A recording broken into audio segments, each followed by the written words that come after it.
Good morning, everyone. I have a word for you today, and it's been on my heart all week long as we've been talking about it in one of our groups. And so, have you ever heard of the story Jonah? Jonah and the whale, that guy that got eaten by the whale? Have you ever read that story?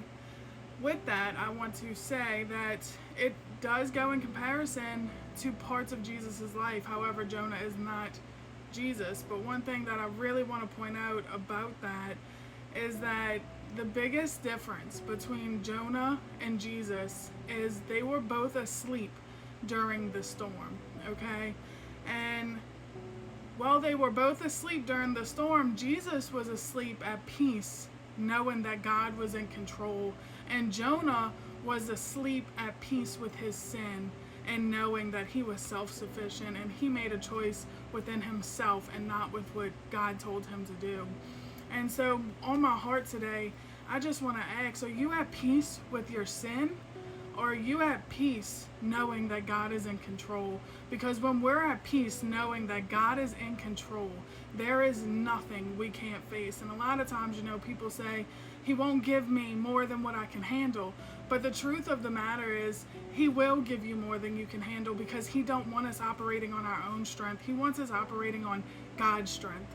He wants us relying on Him. He wants us running to Him for everything, even the smallest details in our lives.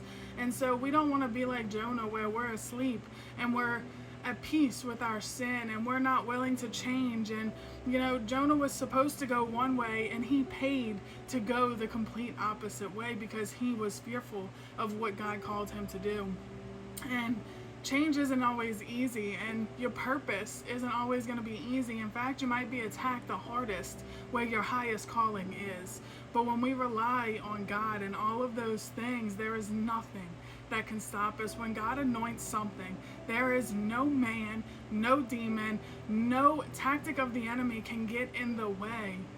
But we have to stand in that. We have to stand firm on our firm foundation. And I just want to encourage you today, if you have never read the story of Jonah, go read it.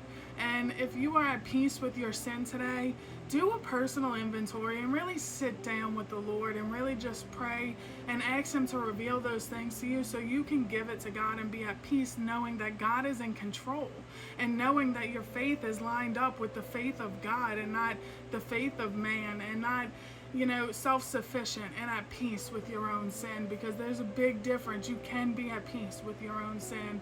You can be at peace within chaos because it's comfortable, and it doesn't have to be. We're not called to live in chaos. We're called to live in the peace of God. He gave us the fruits of the Spirit, and He gave us the Spirit as our helper, as our comforter, and so all we have to do is call upon Him. We don't have to sleep in peace with our sin and chaos. And I just encourage you today that sit down with the Lord. Really let Him speak life into you. Let Him speak into your heart. Let Him change your heart. And I just love y'all, and I pray that this touches whoever it needed to touch today.